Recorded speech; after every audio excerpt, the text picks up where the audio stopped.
მე ვარ ანა მერლანი, მუშაობ სასტუმრო ჩუბუში მენეჯერად. აქ მუშაობა დავიწყე დაახლოებით 3 წლის უკან.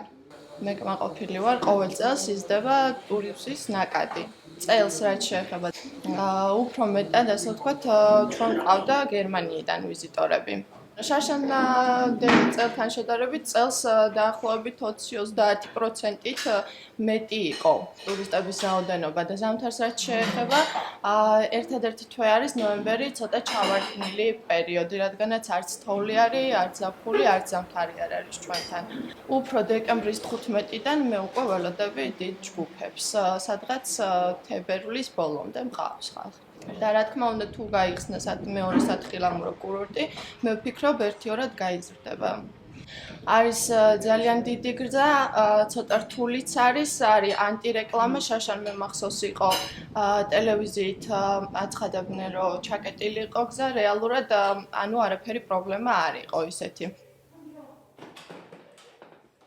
მოგეხსენებათ რომ ინტერნეტი სვანეთში ძალიან კარგად არ მუშაობს, მაგრამ ძალიან დიდი შეფერხებაც არ აქვს და მახსოვს ერთი ებრაელი იყო შაშა წინ ამოსული, რომელმაც ასე ვთქვათ ტირილი დაიწყო იმის გამო, რომ Wi-Fi არ მუშაობდა.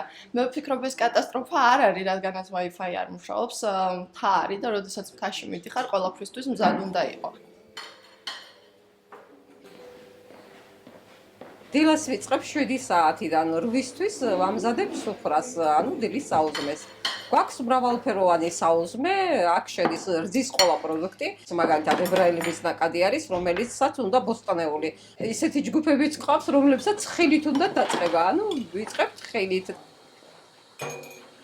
მოვიდა ერთი ქალბატონი და შემოსვლისთანავე ხილი ითხოვა და გინდა თუ არა მინდაო ბალიო.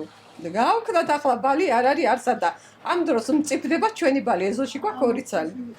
მე და ნანი ბრზანდით ზევით, მოვტეხეთ ბალი რაღაცები ჩამოუტანეთ და იმის გაფართოებული თვალები და იმის სიხარული უნდა გენახათ, მოკლედ რა ვიცი, ძალიან ელეგანტური კაცი ჩამოვიდა. ანუ ახლა პირველად როცა ვხვდებით ჩვენ სტუმრებს, ხო ვერ შეხვალუცებ კონტაქტში და რაღაცა, ჩვენ ძალიან სერიოზულები ვიყავით მაგ დროს და დილით რო ჩამოვიდა მეო არავინ არ მიცინისო აქო და ანუ მეო ყველამ უნდა გამიღიმოსო ისეთი ის მომწოვსო გარემო და დილით ნუ მაინც ის რაც მას ჰქონდა და გიგმილი ის დროც ვერ დარჩა და წავიდა ანუ უნდა და უფრო სხვანაირი სიტუაცია.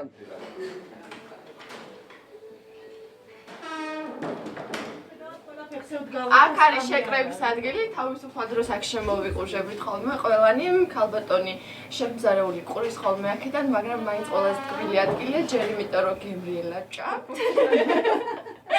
ამ ადგილში აქ არის ადგილი, სადაც ვერ გვიტანენ. ბევრ ვიცინი ვართ.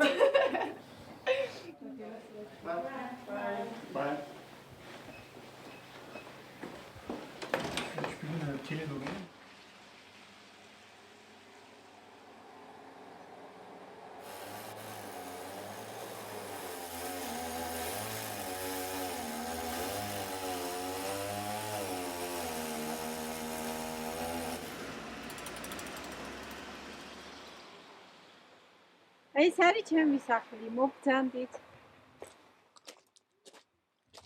3 წელია რაც ეს გვაქვს სასტუმრო. ჩვენი იდეა იყო და სესხი გამოვიტანეთ და ცოტა რაღაცა გავაკეთეთ. შედარებით რა თქმა უნდა, უფრო ბევრი სტუმარი შემოვიდა წელს. ეს არის საძინებელი, არკაციანი. ტურისტი იქცეს 25 ლარს დაძინებაში მოდი. საუზმის დროს 30 ლარი. პროდუქტებზე გაუსაძლისი ფასები არის და იმიტომ არის რომ ეს სასტუმროებიც ესეთი ძვირია. თორე რა ვიცი, აი მაგალითად ვალებიდან ვერ ამოვდივართ. აი მაღაზიების ვალებიდან. მე ეს ბანკებიც გვაქვს გამოტანილი. იქით რო ჩახვიდე კიდე ეს ტრანსპორტირება ძვირი გიჩდება და ისე აი საკუთარი მეურნეობა მიწებს ვამუშავებთ, ბოსტანი ეზოში მოყავს და ბაზარზე რო ხარ დამოკიდებული ძალიან ძვირია მაშინ. მაინც ღამეში რო 20 კაცი შემოვა და 200 ლარი რაღაცა შემოსავალი არის მაინც. ითხოვენ MyPi-ს და რაც მე არა მაქვს და ითხოვენ დავშვათ ყველა ოთახში თავის ველწერდეს და მე შემიძლია კვებით გავაკვირო, აი დავშვათ უცხოელი და კომფორტის ნამდვილად ვერ გავაკვირვებ ვერავის.